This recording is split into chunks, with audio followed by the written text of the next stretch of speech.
Bismillahirrahmanirrahim. Assalamualaikum warahmatullahi wabarakatuh. Alhamdulillahirabbil alamin. Iyyaka na'budu wa iyyaka nasta'in. Asyhadu an la ilaha illallah, asyhadu anna Muhammadar Rasulullah. Allahumma shalli wa sallim wa barik ala Rasulillah Sayyidina wa Maulana Muhammad wa ala alihi wa sahbihi ajma'in. Subhanaka la ilma lana illa ma 'allamtana innaka antal alimul hakim. Jamaah Surah Babul Jannah dan warga komplek Dinasti Indah yang kami muliakan dan senantiasa dirahmati Allah Subhanahu wa taala. Alhamdulillah, kita senantiasa bersyukur, selalu berterima kasih kehadirat Allah atas segala nikmatnya yang diberikan kepada kita. Kita diberikan kesehatan, diberikan kekuatan, termasuklah kita juga diberi kesempatan. Kita sudah sempat melaksanakan sholat subuh secara berjamaah. Kita memanfaatkan waktu sejenak untuk kajian kita subuh pagi hari ini sambil juga silaturahim. Pembahasan kita pagi hari ini masih seputar tentang kematian, khususnya tentang hak-hak orang yang sudah meninggal, yang baru meninggal maksudnya. Karena kemarin kan kita bicara tentang bagaimana menjenguk orang sakit, sakaratul maut ya. Dulu kita udah ada sinus sakaratul maut ya. Jadi ini, tapi ini bukan takziah ya seperti orang yang sudah meninggal. Tapi karena nanti kita bicara tentang bagaimana mensolati jenazah. Ya, cuma kan diurut, artinya berurutan. Jadi hukukul mayyiti ya, hak-hak bagi orang yang sudah meninggal sekaligus menjadi kewajiban bagi keluarganya. Jadi lil mayyiti ala dawihi wa ikhwanihi ya hukukun arba'atu. Jadi bagi orang yang sudah meninggal ada 4 haknya ya, yang harus kita penuhi. Hiya fardun kifayatun bil idafati ila haqqin ya. 4 hak bagi orang yang meninggal ini, itulah yang kemudian kita sebut sebagai fardu kifayah ya. Jadi ada 4 fardu kifayah yang fardu kifayah artinya ketika ada sebagian dari orang yang muslim yang sudah memenuhi melaksanakan itu, maka yang lain sudah gugur ya, sudah gugur. Jadi ada kewajiban kolektif ya. Jadi kalau sudah ada yang melaksanakannya, yang lain sudah tidak wajib. Nah, beda kalau fardu ain. Kalau fardu ain, nah itu memang kewajiban individu. Nah, seperti sholat Jumat. Sholat Jumat tidak boleh diwakili. Ya, bila cukuplah, yang lain kan sudah ikut. Nah, kalau yang ini ya karena sudah ada yang mensolati ya kita tidak wajib lagi. Sudah ada memandikan, kita sudah tidak wajib.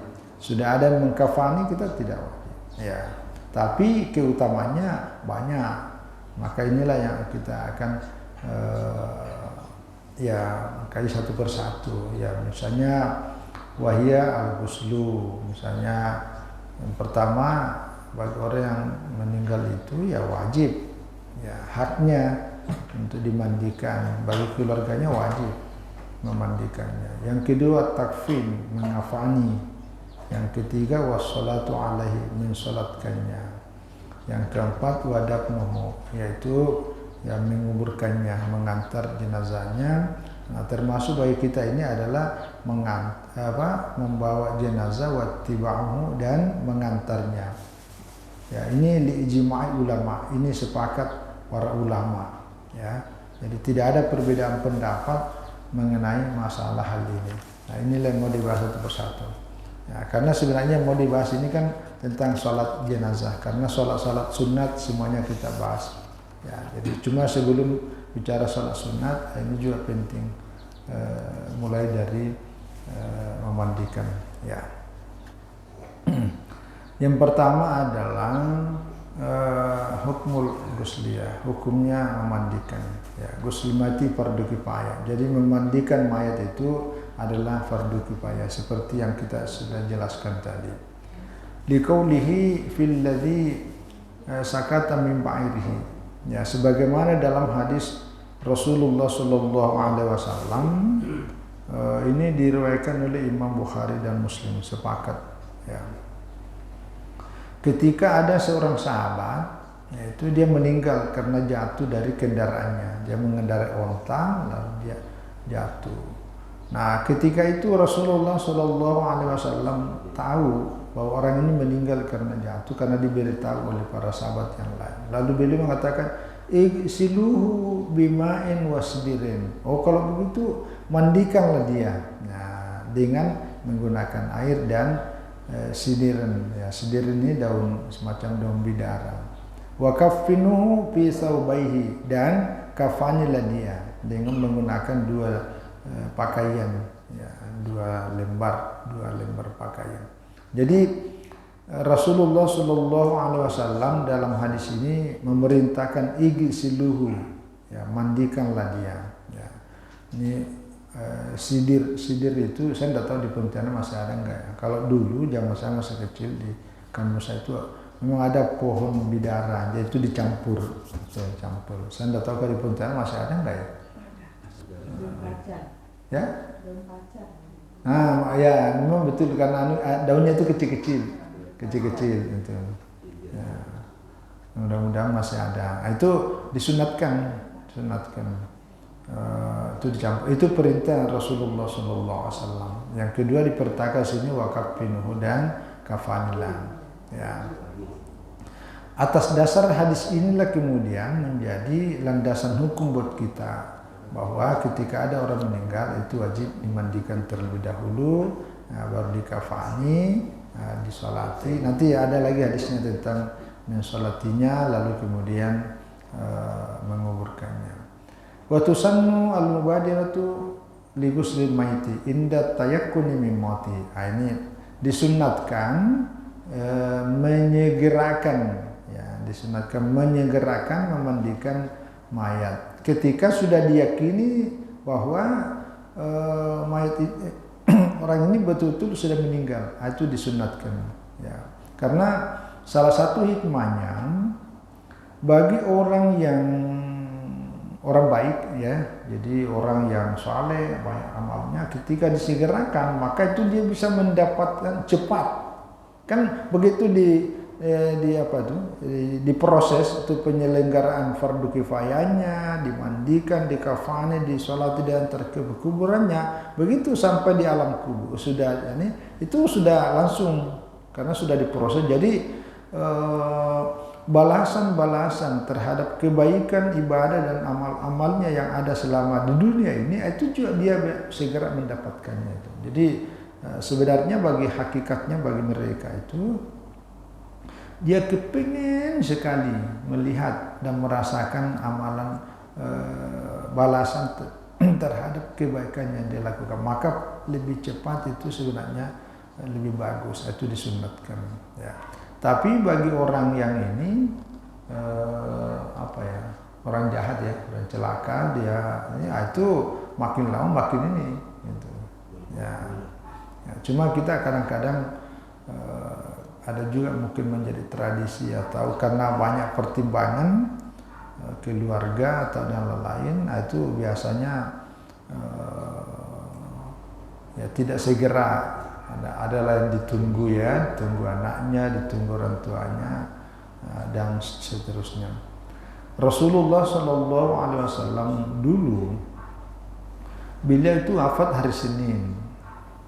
hari Senin, tapi proses penyelenggaranya sampai dimakamkan itu justru hari Selasa. Dalam beberapa riwayat, termasuk dalam riwayat Tirmidzi dalam kitabnya Asy-Syama'il Al-Muhammadiyah, itu malah dilaksanakan Selasa malam, itu malam Rabu. Itu kenapa? Karena ada hal yang sangat penting dibereskan, diselesaikan terlebih dahulu, yaitu masalah kepemimpinan. Ya, karena Rasulullah Shallallahu Alaihi Wasallam sebagai Rasul, pemimpin agama juga pemimpin politik, karena beliau kepala negara. Tidak boleh sebuah negara ya kosong dari pemimpin. Maka jenazah Rasulullah itu tetap dijaga oleh Sayyidina Ali, tidak dimakamkan sebelum ada keputusan siapa yang pengganti beliau sebagai kepala negara di Madinah. Maka itulah segera dibahas. Makanya karena yang hadir situ Sayyidina Abu Bakar, Sayyidina Umar, Sayyidina Utsman dan banyak itu kelompok. Tapi Sayyidina Ali lagi karena sempat mengurusi jenazah Rasulullah SAW, maka beliau tidak hadir. Nah, singkat cerita, karena ini kalau ini dibahas, ini kan masalah politik dalam Islam ya. Itu benih-benih munculnya perpecahan di antara umat Islam itu masalah ketika dibahas siapa menjadi khalifah, siapa pengganti Nabi sebagai kepala negara Madinah. Itu udah mulai. Karena masyarakat dari Mekah yang kita sebut sebagai muhajirin itu merasa bahwa yang paling berhak ya menjadi khalifah itu adalah orang-orang dari Mekah, karena mereka inilah yang berjuang ya sejak awal dari Mekah bersama Rasulullah SAW. Nah, oleh masyarakat Ansar penduduk Madinah justru sebaliknya. Mereka berpendapat bahwa oh tidak, yang berhak itu mesti orang-orang Ansar. Di sini udah mulai lama, itu lama. Jadi nanti pada akhirnya kebuntuan itu pecah ketika Sayyidina Umar langsung berdiri dan memegang tangannya Abu Bakar, mengatakan saya baiat Abu Bakar. Ya, ada berapa alasannya. Salah satunya ketika Rasulullah SAW sakit, berhalangan untuk memimpin sholat berjamaah, yang diberi semacam izin ya, diberi semacam pesan bahwa yang memimpin sholat berjamaah adalah Sayyidina Abu Bakar. Nah, itu dijadikan satu alasan, menjadi sebuah isyarat kenapa Rasulullah tidak menunjuk yang lain. Nah, jadi Rasulullah menunjuk Abu Bakar untuk mengganti beliau memimpin sholat berjamaah. Salah satu isyarat menunjukkan bahwa memang Abu Bakar yang paling layak. Ya, kesimpulannya itulah diangkat.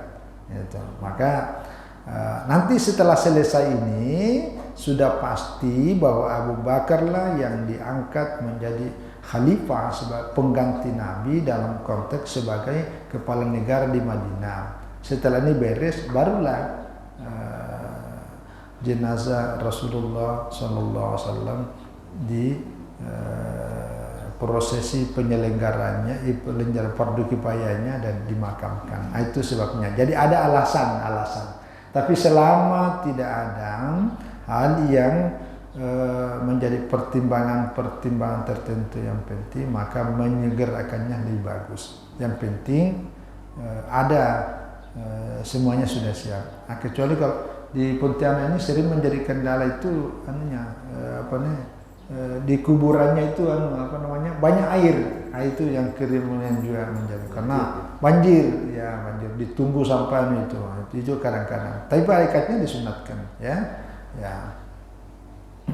Walau dupina qabla al-ghusli lazima nabshu ya silu.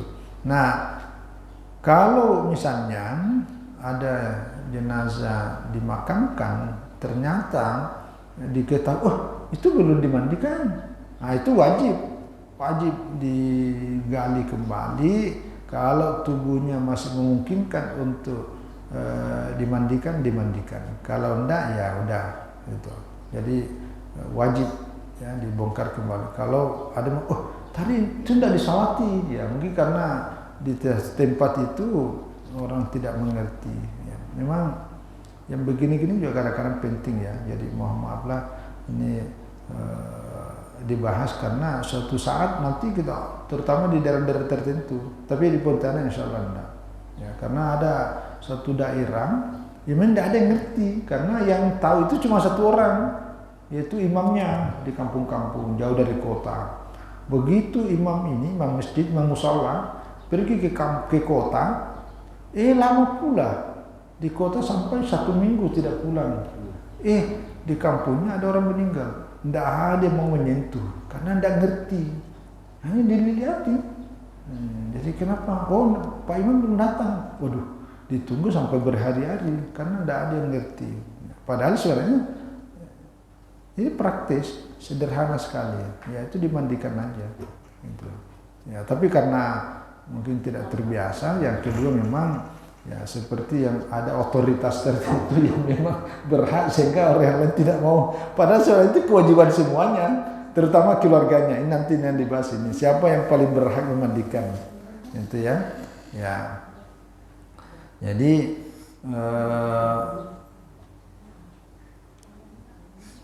ya, fa illam yujad illa ba'd al-mayyiti yughsalu wa yusalla alaihi inda Syafi'i wal Hanabilah.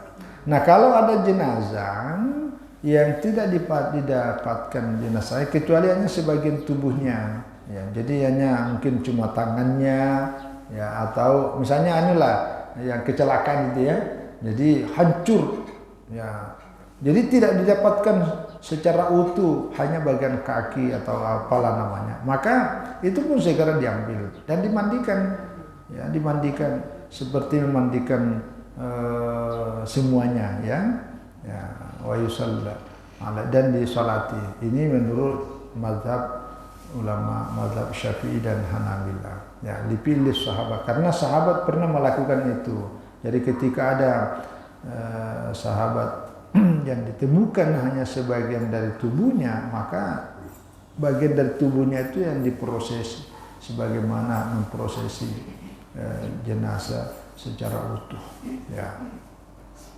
Wa qala Abu Hanifah wa Malik. Nah, kalau dalam ulama mazhab Abu Hanifah dan mazhab Imam Malik, iwajada al-aksar, kalau ditemukan itu bagian tubuhnya lebih banyak daripada yang lain. Misalnya gini, ini kan satu orang meninggal. Nah, kalau tubuhnya lebih banyak yang ditemukan, maka itu diprosesi, ya, dimandikan, dikafani, disolati dan kuburkan. Tapi kalau hanya sedikit, ya katakanlah cuma ininya, apa namanya ini, cuma jari, kan sedikit ini, maka itu tidak usah dimandikan.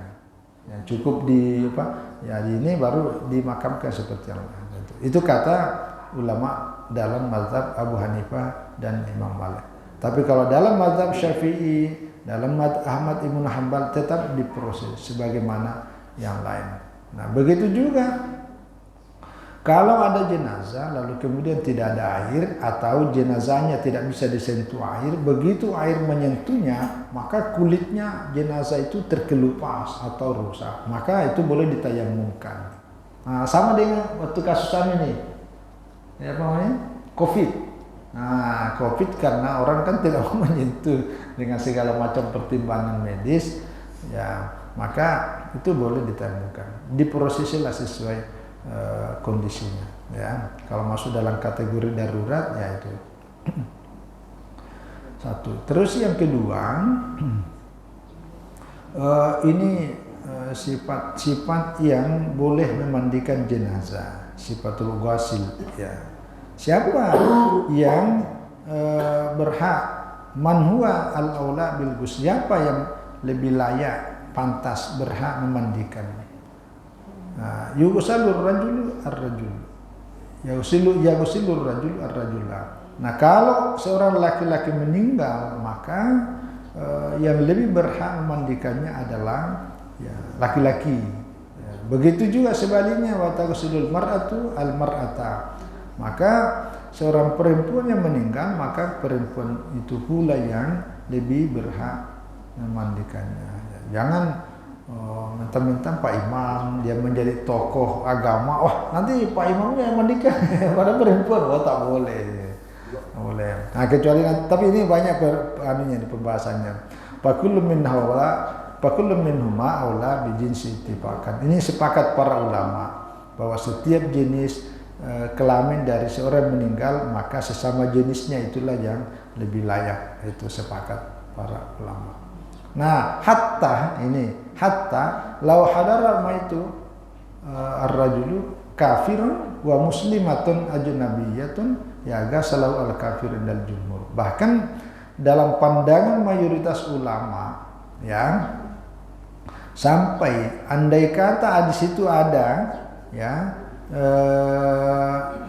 yang meninggal itu adalah laki-laki ya muslim, sementara yang ada di situ perempuan muslimah tapi perempuan lain bukan istrinya, ya tidak ada orang lain, tidak ada hubungan mahram, tidak ada apa-apa, maka karena di situ tidak ada laki-laki kecuali satu orang yang bukan Islam, orang kafir yang ada di situ bukan Islam, kata jumhur ulama boleh dimandikan oleh orang kafir. Ya, saking artinya ini karena jenis kelaminnya tadi itu ya. Ya, tapi nanti masalah niat karena ini ada perbedaan ya, tapi ada perbedaan. Karena kalau orang kafir kan tidak bisa berniat, maka itu tidak dimasukkan ya. Jadi yang pertama itu harus sejenis ya.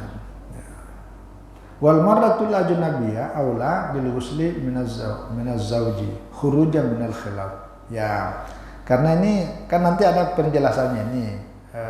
Bagaimana dengan suami istri? Ya, misalnya istrinya meninggal, apakah suaminya? Mana yang lebih berat, suaminya atau perempuan lain? Nah, kalau ini salah satu penjelasannya ini ya perempuan ya, sesama perempuan ya bukan keluarganya.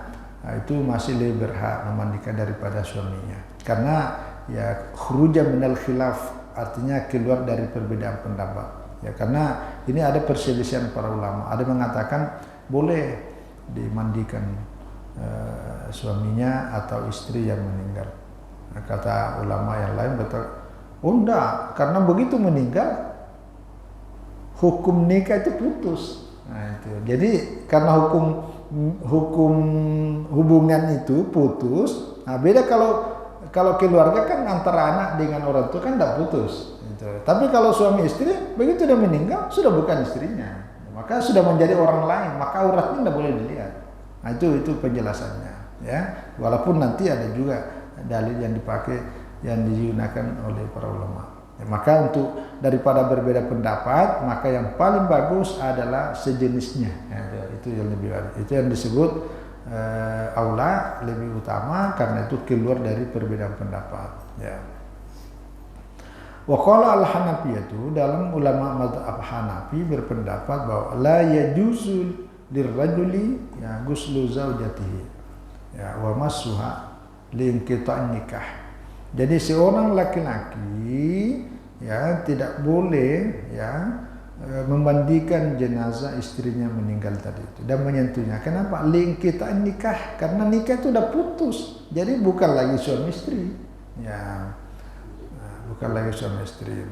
Wa yajuzu lahu an nazur ilaiha, tapi boleh dilihat ya seperti yang halnya lah boleh dilihat ya, tapi kalau menyentuh tidak boleh, karena kalau orang mandikan kan menyentuh ya. Ya. Tapi kalau perempuan wa yajuzu lil marati an taghsila zawjaha, tapi kalau perempuan ya, perempuan itu boleh memandikan suaminya ya. Kenapa? Begini bedanya. Kalau perempuan kan ada iddah tuh. Ya, iddah perempuan ini kan berapa ya? 4 bulan 10 hari ya. Jadi dia masih bagian dari status. Tapi kalau suami kan tidak ada iddahnya. Suami hari ini meninggal, dia kawin besok boleh. Ya. Tapi kalau perempuan tunggu dulu. Itu bedanya itu. Maka karena statusnya berbeda, ada hukum-hukum yang mengikat, maka itu juga perbedaannya. Ya, itu perbedaannya. Tapi tidak tahu lah di Pontianak ada nggak yang memandikan suaminya ketika meninggal ya. Ya. Tapi itu secara ya. Ini dalam pandangan mazhab Imam Abu Hanifah. Tapi wakala jumhur ulama, kalau jumhur ulama ya maksudnya mayoritas ulama berpendapat ya juzu ya likullim minaz zawjaini ghuslul akhar ma'adal ma'. dalam pandangan mayoritas ulama selain mazhab Abu Hanifah, yakni mazhab Imam Malik, mazhab Syafi'i dan mazhab Ahmad bin Hanbal, itu membolehkan bagi suami yang meninggal istrinya dimandikan oleh suaminya, suami yang meninggal istri yang meninggal suaminya, istrinya boleh itu yang tapi itu tadi tidak boleh bersentuhan langsung, jadi dilapisi. Kalau bahasa hari ini namanya pakai yang apa namanya ini? Ya sarung tangan, ya. Ya. Wakada lil marati, begitu juga seorang perempuan. Oh iya sama tadi. Artinya masih diperbolehkan ya. Diperbolehkan. Dalam pandangan mayoritas ulama yang lainnya. Ya. Nah beda tadi kalau Abu Hanifah itu enggak. Ya dalilnya wa daliluhum ala ghusli ahadi zawjain al-akhar hadits Aisyah radhiyallahu anha qalat raja'a ila Rasulullah sallallahu alaihi wasallam min janazatin bil baqi wa ana ajidu suda'an fi ra'si wa aqulu wa rasah ya ini semacam aduh sakit kepalaku, ini kata Aisyah. Jadi ini hadis yang dipakai. Ini hadis diriwayatkan oleh Imam Ahmad dan Ibnu Majah bersumber dari Aisyah. Jadi Aisyah mengatakan ketika Rasulullah Shallallahu Alaihi Wasallam baru pulang dari Baqi, ya jenazah dari Baqi. Ana aja sudah saya lagi kepala saya lagi sakit, lagi pusing, sakit kepala, lagi peluh. Dan saya mengatakan wa rasadu sakit kepalaku. Kata Faqala bal ana wa rasah. Kata Rasulullah sallallahu alaihi wasallam, ya saya juga ini lagi. Nah, lalu beliau bilang, madar laki laumuti kabuli. Ya, tidak apa-apa bagimu. Artinya beruntunglah kau kalau kau meninggal sebelumku. Ya. Wagasal karena kalau kau meninggal, maksud kata Rasulullah SAW ini berdialog dengan istrinya Aisyah. Kalau kamu meninggal lebih dulu daripada aku, tidak apa-apa buat kamu. Karena kalau kau meninggal, maka akulah yang memandikan jenazahmu. Wakafatat dan saya akan mengapanimu. Ya. Summa shallaitu alaiki dan saya akan mensolati jenazahmu.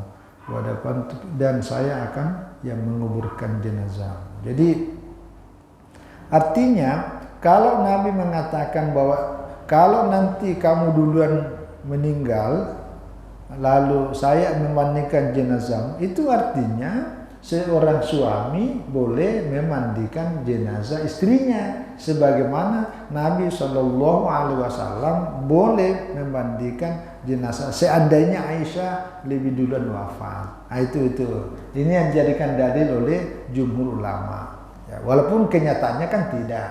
Ya, karena Rasulullah Shallallahu Alaihi Wasallam lebih dulu wafat daripada Aisyah. Ya.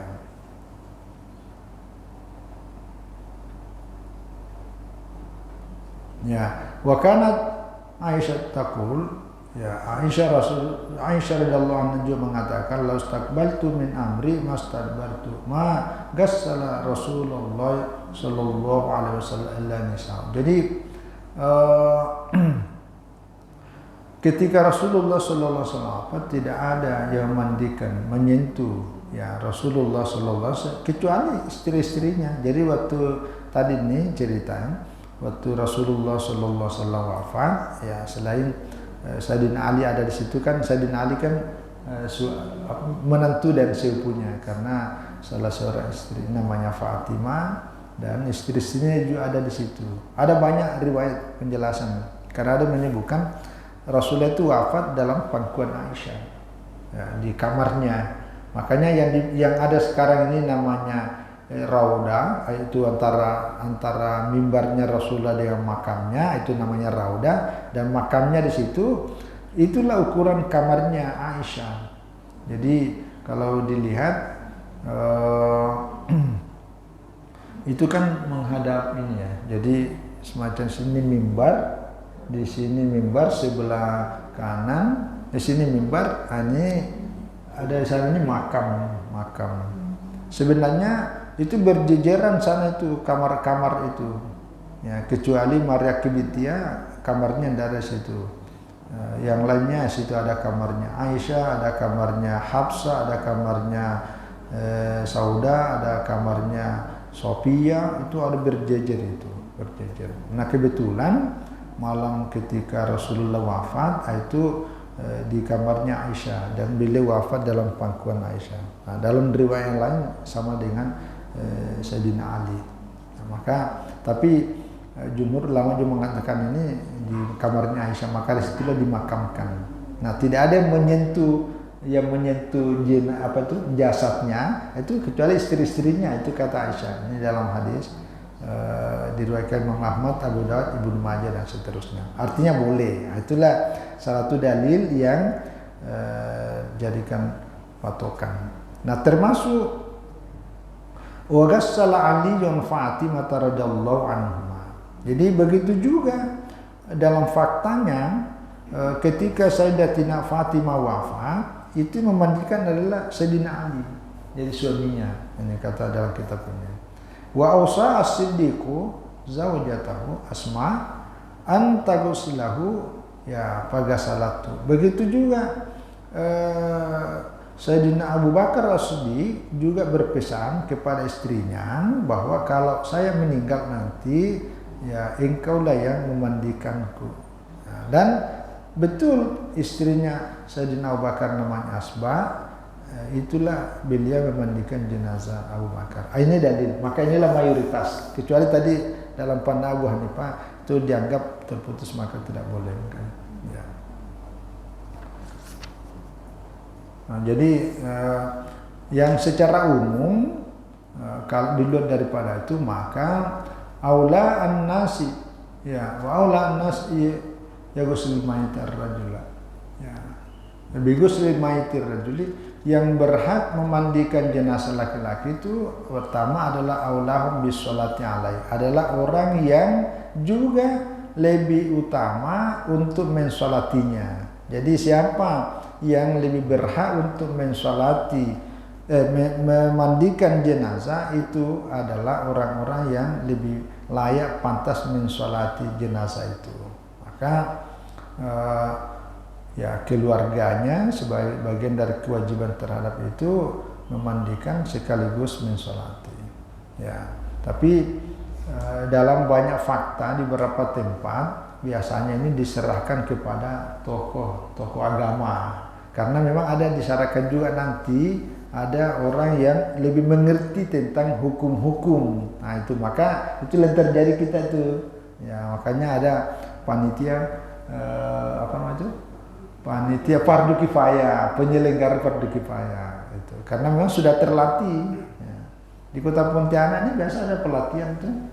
Itu masih ada nggak itu tuh? Itu kan dari Kementerian Agama, dari kota masih ada nggak ya? Dulu ada di Kesra itu. Ya, ada, dulu ada di Kesra. Saya pernah diminta jadi narasumber situ. Makanya saya tahu, oh iya bagus juga ini. Ya, bagus juga kalau diberi perhatian. Ya, karena regenerasi yang seperti ini jarang juga. Ya. Tapi orang yang ikut menyelenggarakan biasanya umurnya panjang. Jadi kalau orang yang ikut menyelenggarakan fardu kifayah, insya Allah umurnya panjang. Karena kalau cepat diambil, kasihan nanti.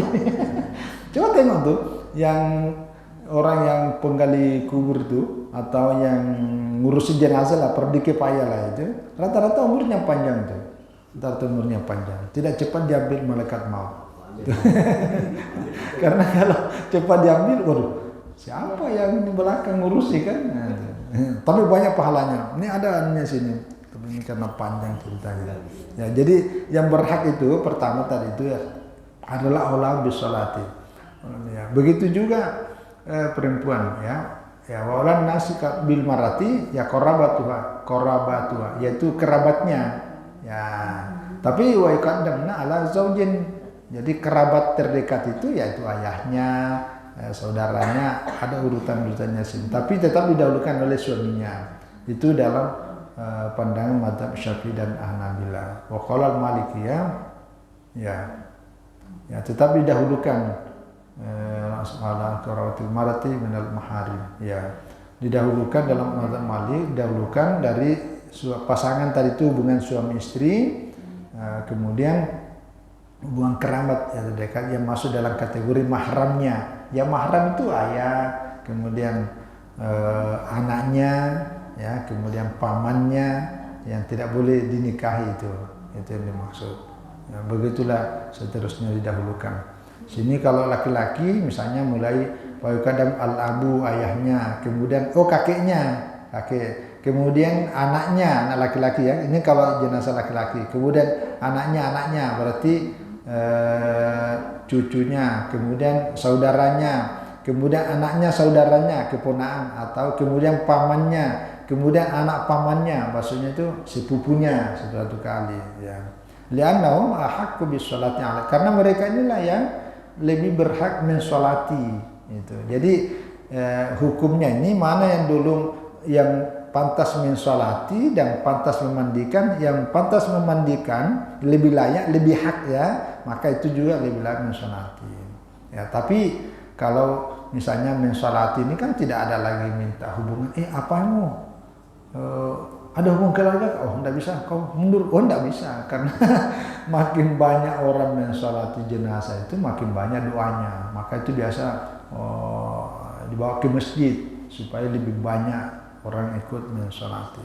Ya, memang sebaiknya sih, karena kita ikut berpartisipasi dalam mendoakan. Ya, tapi kalau mandikan cukup keluarga terdekat.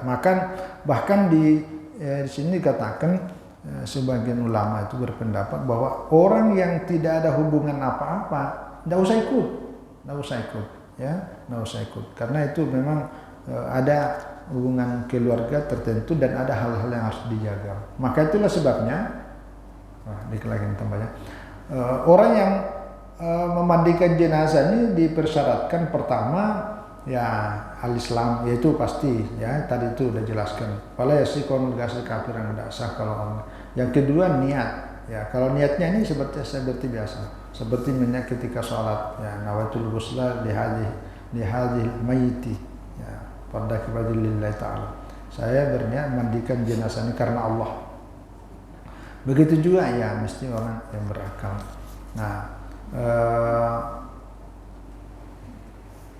ada yang ini syarat lainnya nih, karena ada yang memastikan itu dia orang yang bisa menutupi amanah itu. Jadi orang mandikan jenazah itu tidak boleh banyak menceritakan keburukan apa yang dilihat pada orang itu yang dimandikan. Maka disunatkan sekali itu adalah orang yang betul-betul bisa menjaga. Ya, ada di sini ya.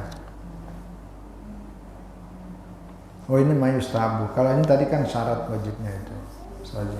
Jadi yustahabu fil ghasli disunatkan bagi orang yang memandikan thiqatan aminan arifan bi ahkamil ghusli. Jadi orang-orang yang thiqah itu artinya orang yang terpercaya benar, terpercaya ya. Aminan ya amanah.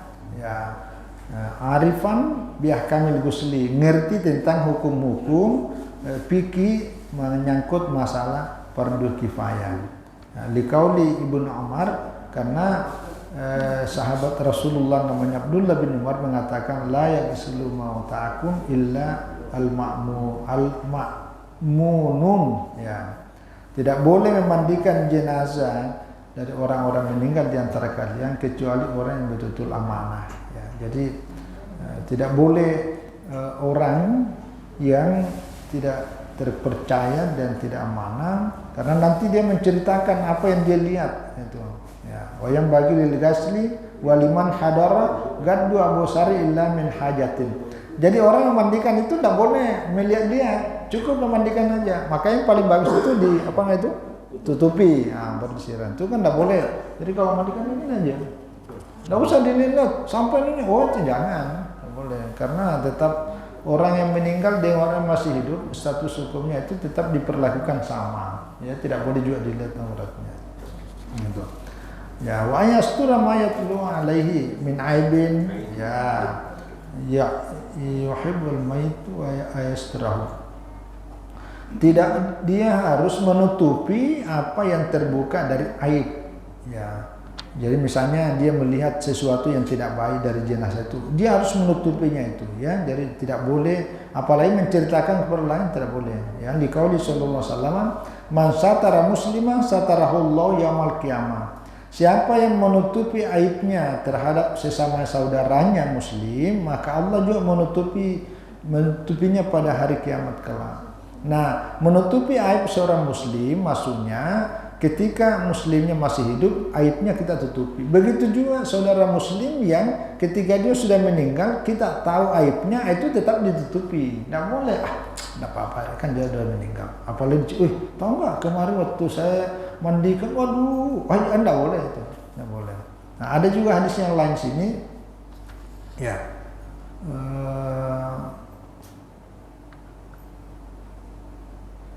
Ini hadis yang bagus ini. Manggasala maitan pada pihak amanah, siapa yang memandikan jenazah dan dia menunaikan jenazah itu dengan penuh amanah, walam yubsha alai ma yakunu minhu inda dzalik, dan dia tidak menyebarluaskan apa yang terjadi pada diri jenazah yang dimandikan itu, kharaja min zunubi kayaumi waladat ummu, maka yang memandikan jenazah itu dosa-dosanya keluar seperti ketika dilahirkan oleh ibunya. Maksudnya orang yang memandikan jenazah itu menjadi orang yang suci karena dosanya diampuni. Nah, itu pahalanya itu. Maka beruntunglah bagi orang yang punya mental dan siap sedia untuk memandikan jenazah. Dan insya Allah umurnya juga panjang. Umurnya panjang. Ini hadisnya nih. Ini. Ya. Ya, wa qauluhu, dan juga ada sabda Rasulullah sallallahu alaihi wasallam, ini hadis riwayat Hakim an Abi Rafi dan ini sahih. Apa kata beliau? Kata Rasulullah sallallahu alaihi wasallam, mangga salamaitan wa katama alaihi, siapa memandikan jenazah dan dia menutupi aibnya, ghafarallahu lahu arba'ina maratan, Allah mengampuni dosanya yang memandikan itu ya 40 kali. Nah, itu jadi berlipat-lipat itu pahalanya itu. Jadi orang yang mandikan jenazah ini adalah orang yang betul-betul amanah, ya, tidak boleh menceritakan. Jadi dia harus menutupinya itu. Ini juga hadisnya ini sering kita. Ini hadis riwayat Imam Abu Daud, ya betul. Ya, yaitu udkuru mahasina mautakum wa kufu amma sawihim. Ya, jadi menceritakan, ya, sebutlah, ceritakanlah kebaikan-kebaikan orang-orang meninggal di antara kalian.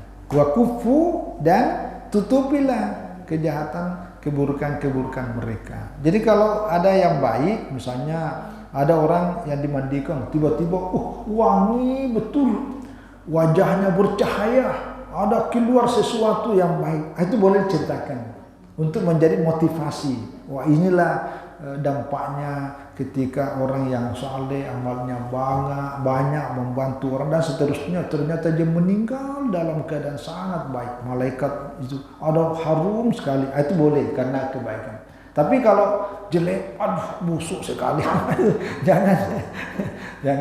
Nah, itu hadisnya itu. Nah, jadi sekali lagi orang yang memandikan jenazah itu betul-betul amanah, jadi tidak sembarangan juga, ya. Tidak sembarangan. Saya kira ini karena dibatasi oleh waktu. Ini masih banyak cerita-cerita tentang memandikan jenazah. Ya. Ini sekedar aja, ya, kita tahu-tahu sedikit-sedikit lah. Karena yang begini ini biasanya praktisi lah yang paling praktisi. Ya. Saya sedikit pengalaman. Dulu kan saya termasuk orang yang penakut sekali itu, penakut. Jadi kalau ada orang tetangga atau di sekitar daerah kampung saya itu meninggal dunia, itu bisa tuh 1 bulan lebih saya tidak pernah lewat rumahnya lagi tuh, karena takut.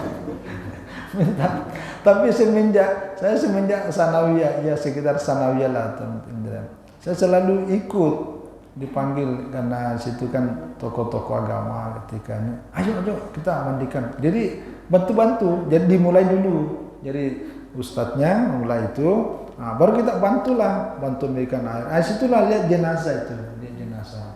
karena udah sering biasa lihat jenazah itu, akhirnya rasa takut itu agak hilang sedikit-sedikit. Jadi kalau ada orang, salah satu tipsnya, kalau ada orang takut jenazah, takut orang meninggal, sering-sering lihat itu. Tapi itu pengalaman saya aja, dan itu terbukti. Ya, tapi rasa takut tetap ada, karena itu manusiawi lah. Karena ada katanya dengan psikologis, ada katanya dengan mental. Ya, tapi jangan cari-cari. Saya kira ini, terima kasih dan mohon maaf atas semua kekurangan. Wallahu a'lam bishawab. Wassalamualaikum warahmatullahi wabarakatuh. Waalaikumsalam.